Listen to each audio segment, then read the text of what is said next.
سلام سلام كرات قاتلتي لمد ما قدم 20 عامتات ندحز ملسنا ኣብ ዘመነ በረዝ ዝተፈጸመ ብርቱቃልሲ ተባዓትን ዘደንቕ ዕርክነትን ዘርኢ ፊልሚ እዩ።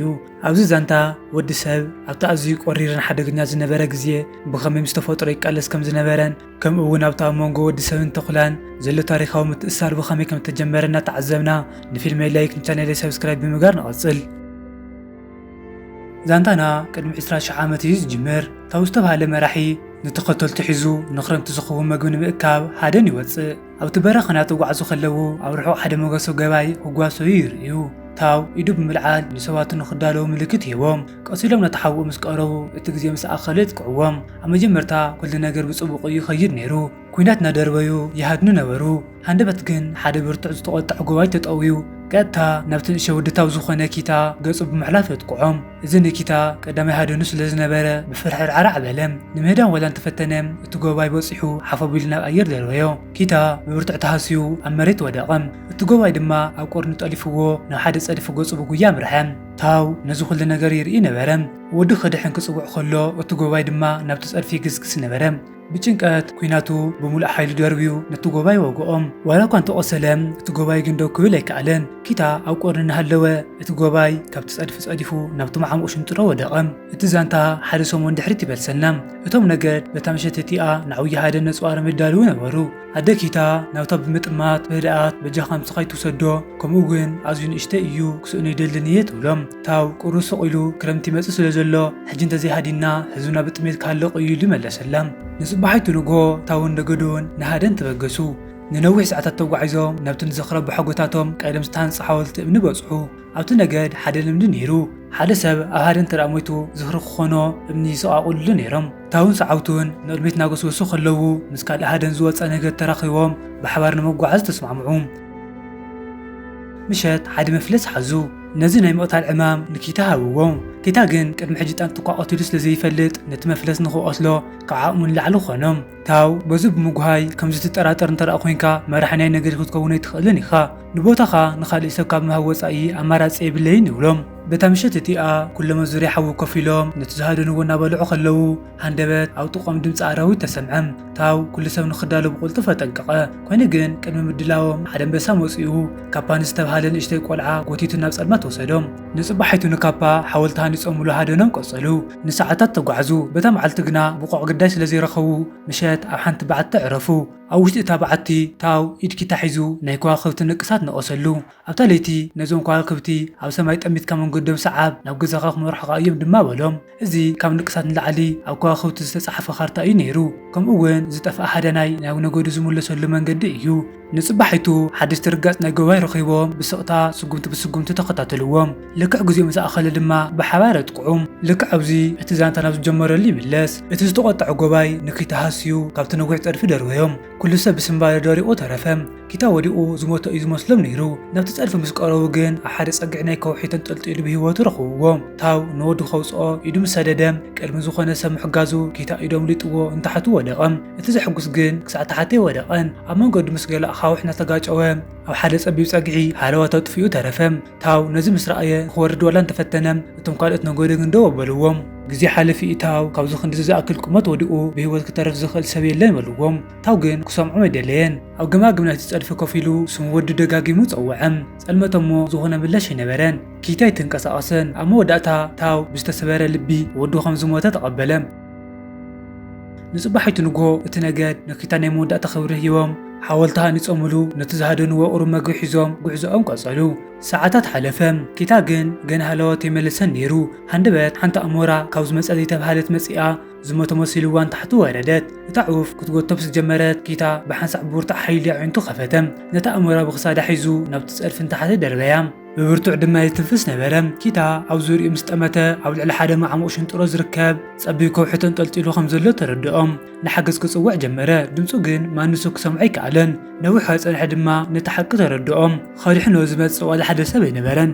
كيتا بخمس نخموت دلو ينبرن سلازي زلته كل حيل أكيبو بجماجمة تصرفي نلعب خديو جمرم عداو نادمية عقلاتو يرعد نبرم كوني جنيك ورثن دحرو بجحس عري كورون العالم تديبم نقرني زوسد زخنا من قد خمسة اللي ردا يخون مبر كيتا تدفع ورث إدلين بمول حيلو أو تقعد أنت التلم بيوت من بر ما قال سوق السلام أو زي عدلا جونو دو بلات سألين دواناتات أو سميت أكممو نوح أنحى برتعزنا كوزنم جمرم الزناب بزي موداتا وردم أوش تعدة تجزي دما اتمع موشن طرا بوحج ملأم اتصرف دما جماجمني حدا مع ولا ورواخ ونم كيتا نزم إسرائيل حنت حسب مصطو محباسي خل سلازنا برا انقطنا يتماي بعينو جمتمو عمي أتنفاس وسيدو انت حتزللم مستماي بورتعي قاج أمو بونبو هلاواتو تفهم داقماي عنتو مسكفاتا نقو خويني نبرم كابت جماجم بحر دما بهو ترفم كوينجن مسموتيك ألس نبرم أجارو عوازي حما كونتاتي نيرو بتوتكات عازم تخبطو وصيو شخنا أجرو دما بورتو حويت نبرم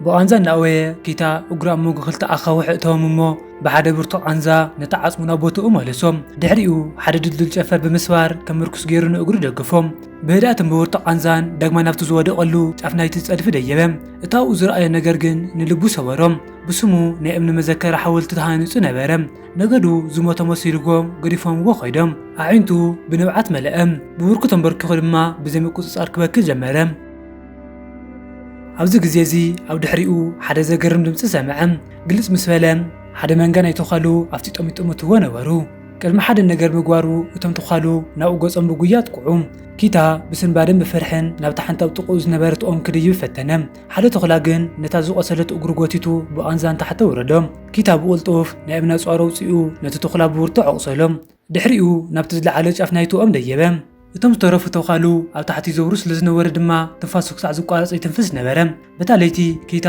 እቶም ተኻሉ በብግዚኡ ክኸዱ ተስፋ ብምግባር ክሳብ ዝወግሕ ኣውቶኦም ንኽጸንሕ ወሰነ ለይቲ ምስ ሓለፈ እኳ እቶም ተኻሉ ይከዱን ንጎ ምስ ኮነ ግን ኬታ ንታሕቲ ምስ ጠመተ ሓደ ተኽላ ጥራይ ከም ዝተረፈ ረኣየ እዚ እቲ ንሱ ዝሓለፈ ለይቲ ዝቆሰለ ተኽላ እዩ ነይሩ ብፀቱ ገዲፎም ኮይዶም ንሱ ግን ረዚንዎም ቆሲሉን ኣብኡ ወዲቑ ነበረ كيتا انتاك قبر كم زل ويفلت نيرو كارو تسيو كحد جفر بلي حصار كسرح جمرم نزي تخلا حزن تزي قتيليو نسخ قتلن إيل نرؤسو أمنم بتنقع كوتو أم وريدو نفتزو أصلا تخلا قربم كوينجن ناوي انتنايتي تخلا مستأمتم حد نجر تغيرم كنت عزي كونس كانزار عيلو نمجي مرتاق زيد ما رنجزلو سلازي كواتلس لزي كأله هقرفو والسنم بتمساس على دما بخم سوق إله هقرفو خمزي خيل تردقم كابر سوء حدا جمد قريسو عافناتي تخلق أسرلو بوزع عرض ما أمون كوا حزلهم دحري يخلتي أم قصيدهم بحبار نفط برخا قعزهم جمرو معلتمول مستقعزو كابت قر النفاسن هوتهم الملحان أو حانتن اشتي بعد تأتيم حادرو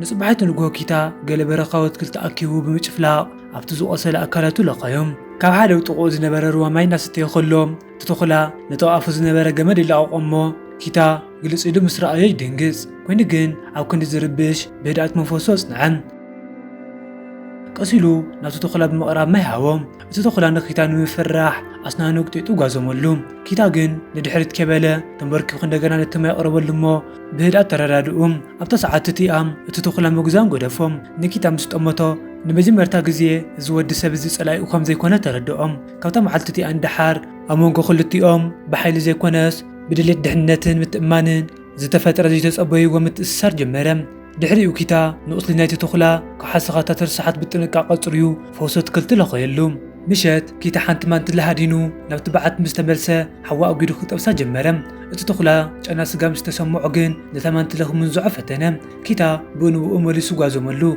نتتخلا نمفرح دما كارو أمبلبلم دحريو نسو زيادة حيال مخان المرقاز نتترس قامان تلو قريسو أو كلمة تتخلا بلوعم تتخلا فزيزنا تموتو قصيلو غازا ممو ندحر تمولي سو حارس أقعسو إلي داك أسم بتالي تيتي كيتا دحر نوهي معالتات نمجمرا قزي خودوس أقيو حدرم أو تبعتي حارس زقرم سلام تسمعهم نابتو تخلات أميتو حانتو قرأت سقا دبريلو تتخلات جانيو سوقو إلي بلعم لكو عنقويتو خمس إزاز كايلو غيني نبرم كيتا بورتعزو أصلس لز نبرة كسع زحاويل نتوسخ معالتات أو تبعت نخلص أنح وسنم إتا أمونقو أبز نبرة من تأثار دما كسبو أص نادل دل خدم حد ليتي كيتا نطبع ويد زغور لنا كوا خوتن قصات استبهلم إذا دما ننقدو ويل ما نسدرهم يرزكرم مو أو تسعتتي برد كلمة موداقو ناقوز أخملس وسنم ንጽባሕቱ ንግሆ ዘለዎ ሒደት ነገራት ተቐሊሉ ክወፅእ ተዳለወ።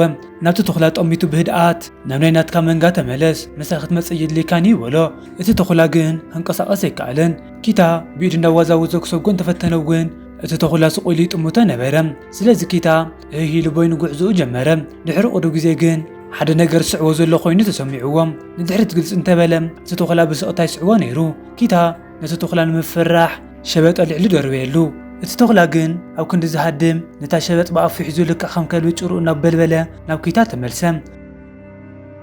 እዚ ኣራዊት እዚ በረኻዊ ዘይኮነስ እሙን ክኸውን ዝተፈጥረ ሓቀኛ ባህሪኡ ኣብ መወዳእታ ዝገለጸ ይመስል ነይሩ። ጉዕዞኦም እናቐጸሉ ከለዉ ኣብ ጥቋኦም ዝጓሰዩ ዝነበሩ ሓደ መጓሰ መፍለስ ይረኽቡ። እቲ ተኹላ ንክሃድ ንብኡ ጎየየ። እቶም መፍለስ ግን ፋሕሙ ስበሉ ቀጥታ ናብ ኪታ ገጾም ይጎዩ። ኪታ ብስንባደ ደሪቑ ተረፈ። ኣብ ክንዲ ዝዋጋእ ድማ ብፍርሒ ደኒኑ ተንበርክኸሞ እቶም መፍለስ ብጥቑኡ ሓሊፎም ናብ ጫካ ጠፍኡ። እቲ ተኹላ በዚ ናይ ኪታ ጌጋ ብጣዕሚ ሓረቐ። ምክንያቱ ድማ ብሰንኪ እዚ ጌጋ እዚ ክልቲኦም በታ መዓልቲ እቲኣ ጠቕሞም ክድቅሱ ግድን ነበረ። ይኹን እምበር ነዊሑ ይጸንሑ ዳግማይ ተዓረቑ። ኪታ ድማ ነቲ ተኹላ ኣልፋ ዝብል ስም ሃቦም። በታ ምሸት እቲኣ ኣልፋ ሓንቲ ንእሽተይ ማንትለ ረኣየ። ሎሚ ግን ዝኾነ ጌጋ ይገበረን። ነታ መንትለ ብዓወት ሃደና። በታ ለይቲ እቲኣ ክልቲኦም ነቲ ምግቢ ብሓባር ተኻፈሉዎም። ግዜ ድቃስ ምስ ኣኸለ ድማ ኣልፋ ምእንቲ ክመውቕ ኣብ ጎኒ ኪታ ተጠቕሊሉ ደቀሰ። መዓልታት እናሓለፈ ክልቲኦም ድማ ናብ በብፅሒኦም መጓዓዝ ቀጸሉ። እተን ዝቐጽላ መዓልትታት ኪታ እውን ብሓገዝ ኣልፋ ከመይ ጌርካ ከም ዝህደን ተምሃረ። ዕርክነቶም ድማ ብዝያዳ ደልደለ። ድሕሪ ቁሩብ መዓልትታት ድማ ክረምቲ ኣትሞ እቲ ከባቢ ብምሉእ ብበረድ ተሸፈነ። ካብ ኩሉ ሸነኽ ድማ ኣዝዩ ሓያል ቁርን ንፋስን ይነፍስ ነበረ። ዋላ እኳ እቲ ኩነታት ኣዝዩ ሕማቕ እንተነበረ ኪታን ኣልፋን ግን ተስፋ ኣይቆረጹን። ኣብቲ ዝቆርር ዝሓልውን እንተኾነ ናብ ገዝኦም ዘመርሕ ጉዕዞኦም ኣይቋረጹን። ብገለ ኣገባብ ምግቢ እናረኸቡ ድማ ህይወቶም የጽንሑ ነበሩ። ሓደ መዓልቲ እናተጓዓዙ ከለዉ እቲ ኣብ ትሕቲ እግሪ ኪታ ዝነበረ በረድ ተሰይሩ ቀጥታ ናብቲ ትሕቲኡ ዝነበረ ዝኸይድ ማይ ወደቐ። እቲ ቦታ ናብ በረድ ዝተቐየረ ንእሽተይ ቃላእ እዩ ነይሩ። ኪታ ንኽወፅእ ብዙሕ ጸዓረ፣ ኮይኑ ግን ዝወፀሉ መንገዲ ስኢኑ ተጨነቐ። ኣልፋ ንዓርኩ ንምድሓን ነቲ በረድ ክሰብር ፈተነ፣ ኮይኑ ግን ነቲ ረጒድ በረድ ክሰብሮ ዝኽእል ክብደትን ሓይልን ኣይነበረን። ኪታ ዝወፀሉ መንገዲ ምስ ሰኣነ ብቕልጡፍ ካራ ኣውፅኡ ነቲ በረድ ካብ ታሕቲ ክወግኦ ጀመረ። ድሕሪ ብዙሕ ፈተናታት ድማ ነቲ በረድ ሰቢሩ ብሓገዝ ኣልፋ ካብቲ ማይ ወፀ። ኪታ ብኡ ንብኡ ነቲ ዝጠልቀ ክዳውንቱ ኣውፂኡ ኣብ ጥቓ ሓዊ ኣጒዱ ነብሶ ሞቐ። በታ ለይቲ እቲኣ ኣብ ጥቓ እቲ ሓዊ እናዓረፋ ሓደሩ። ንጽባሕቲ ንግሆ ድማ ጉዕዞኦም ቀጸሉ። ንሰዓታት ምስ ተጓዓዘ ኪታ ኣብ ወጻኢ ናይ ሓንቲ ድንኳን ኮፍ ዝበለ ሰብ ረኣየ። ኣብ መጀመርታ ብሂወት ዘሎ ሰብ ዝረኸበ መሲልዎ ብጣዕሚ ተሓጎሰ። ናብኡ ምስ ቀረበ ግን ሓጎሱ ጠፍአ። እቲ ሰብ ብብርቱዕ ዝሓለ ደኺሙ ሞይቱ ነበረ። ኪታ ነቲ ናይቲ ዝሞተ ሰብ ቀስቲ ወሲዱ ምስ ኣልፋ ጉዕዞኡ ቀጸለ። ክልቲኦም ነዊሕ ግዜ ተጓዓዙ። ነዊሕ ኣይጸንሐ ግን ካልእ ሓደጋ ገጠሞም። ምስ ሓደ ዕስለ በረኻዊ ኣኽላባት ገጽ ንገጽ ተረኸቡ። እቶም ኣኽላባት ምስ ረኣይዎም ብእንብኡ ኣጥቅዕዎም። ኪታን ኣልፋን ንምምላጥ ብቕልጡፍ ናብ ሓንቲ ጥቕኦም ዝነበረት በዓታ ኣትዮም ተሓብኡ። ኩሉ ነገር ሶቕ ምስ በለ ቁሩብ ጸኒሖም ኮፍ ምስ በሉ ግን እታ በዓቲ ናይ ሓደ ጸሊም ነብሪ ምዃና ኣይፈለጡን። ቅድሚ ምሕሳቦም እቲ ነብሪ ተቐልቂሉ ቀጥታ ናብ ኪታ ዘለለ። ኮይኑ ግን ከም ወትሮ ኣልፋ ንኪታ ንምክልኻል ኣብ መንጎኦም ኣተወ። ይኹን እምበር እቲ ነብሪ ካብ ኣልፋ ኣዝዩ ዝዓበየ ዝሓየለን ስለ ዝነበረ ኣልፋ ክቃለስ ተሸገረ። ኪታ ነዚ ምስ ረኣየ ብቕልጡፍ ነቲ ቀዲሙ ዝወሰደ ቀስትን ፍላጻ ነውፅአ። ኩሉ ተውዓቶ ኣኪቡ ብጥንቃቐ ነጻጺሩ ነቲ ፍላጻ ወንጨፎም። ዕድል ኮይኑ ዕላምኡ ልክዕ ነበረ። እቲ ፍላጻ ነቲ ነብሪ ልክዕ ኣፍ ልቡ ወግኦሞ ኣብ መሬት ወለቐ። ድሕሪ እቲ ኩናት ኪታ ንቁስሊ ናይ ኣልፋ ጽርዩ ፈውሲ ትክልቲ ለኾየሉ። ንኣልፋ ኣዝየ ምስጉኖ ነበረ። ኣልፋ ኣብቲ ጉዕዞኦም ህይወቱ ብዙሕ ግዜ ስለዘድሕነሉ በዚ ምኽንያት ድማ ኪታ ንኣልፋ ምስኡ ናብ ገዛ ክወስዶ ወሰነ። ንጽባሕቲ ንግሆ ዳግማይ ስጉምቲ ብስጉምቲ ጉዕዞኦም ቀጸሉ። ንሰዓታት ምስ ተጓዓዙ ኪታ ኣብ መወዳእታ ነቶም ሓወልትታት እምኒ ረኣዮም። እዞም ሓወልትታት እቶም ኣብ መጀመርያ ናይታ ዛንታ ዝተረኣዩ እዮም ነይሮም። እዚ ድማ ናብ ገዝኦም ኣዝዩ ከም ዝተቃረቡ ዘመልክት እዩ ነይሩ። ኪታ ነዚ ምስ ረኣየ ልቡ ብሓጎስ መልአ። ብሓድሽ ተስፋን ሓይልን ድማ ንቕድሚት ገስገሰ። ኮይኑ ግን ልክዕ ኣብቲ ሽዑ ግዜ ኣልፋ ናብ መሬት ወደቐ። ቁስሊ ኣዝዩ ስለ ዘድከሞ ደው ክብል ኣይከኣለን። ኪታ ነዚ ምስ ረኣየ ኣልፋ ካብዚ እንድሕር ክትጓዓዝ ከምዘይትኽእል ተረድኦም። ስለዚ ብሕያውነት ኣብ ኢዱ ሓቒፍዋ ቀስ እናበለ ጉዕዞኡ ቀጸለ። ድሕሪ ነዊሕን ቃንዛ ዝተመልኦን ጉዕዞ ጻዕሪ ኪታ ኣብ መወዳእታ ፍረ ሃበ። ካብ ርሑቕ ዓዱ ክርኢ ክኣለ። ድሕሪ ክንዲዚ ዝኣክል ዓመታት ዓዱ ምርኣዩ ብፍጹም ሓጎስ መሊእዎ። ዘላቶ ናይ መወዳእታ ሓይሊ ኣኪቡ ናብቲ ዓዲ ብጉያ መርሐ። ልክዕ ኣብኡ ምስ በጽሐ ግን ኪታ ሃለወቶ ጥፊኦም መሬት ወደቐ። ወለዱ ምስ ረኣይዎ ብድንጋጸ ሰንበዱ። እናበኸዩ ድማ ናብኡ ጎየዩ። ብሂወት ብምህላው ካብኡ ብዘይ ምኽኣል ብሓይሊ ሓቐፍዎ ኪታ ብዓብዪ ፃዕሪ ነቦ ብዝኾነ ዋጋ ንኣልፋ ኸድሕና ነጊርዎ ሃላወቶ ጥፍአ ድሕሪ ሒደ ሰዓታት ኪታ ኣብ ውሽጢ ገዙ ተበራበረ ኣልፋ ኣብ ጎኑ ደቂሳ ነበረት ኣብዚ ግዜ እዚ እዩ እቲ ሓደ ዘገርም ነገር ዝተፈለጠ ኣልፋ ውላድ ወሊዳ ነበረት እዚ ማለት ኣልፋ ብሓቂ ኣንስተይቲ ተኩላ ምንባራን ኣብ ሙሉእ ጉዕዞኦም ጥንስቲ ምንባራን የርኢ ወላው ካብ ቃንዛን ብርቱዕ ድኻም እንተነበራ ኣብ ጎኒ ኪታ ብምጽናሕ ንህይወቱ ብዙሕ ግዜ ድሕናቶ እያ ኪታ ነዚ ዝተረድአ ልቡ ብፍቕርን ብዓሚቕ ምስጋናን ተመልአ ነቶም መንጎኦም ዝተፈጠረ ዘይብታኽ ምትእስሳር ኣዝዩ ብምምስጋን ንኣልፋ ብህድኣት ሓቒፉ ንኣፍ ልቦ ጸጋዓ በኣርከስ ኩራት ተኸታተልቲ ፊልምና በዚ መልክዓ ትውዳእ ከምዚኦም ዝኣመሰሉ ፊልምታት በብግዚኡ ክወፅሐኩም ተዳእደሊኩም ንፊልመይ ላይክን ቻነለይ ሰብስክራይብ ብምግባር ኣበረታትዑኒ ክሳዕቡ ካልእ ፊልሚ ንራኸብ ሰላም ጽንሑለይ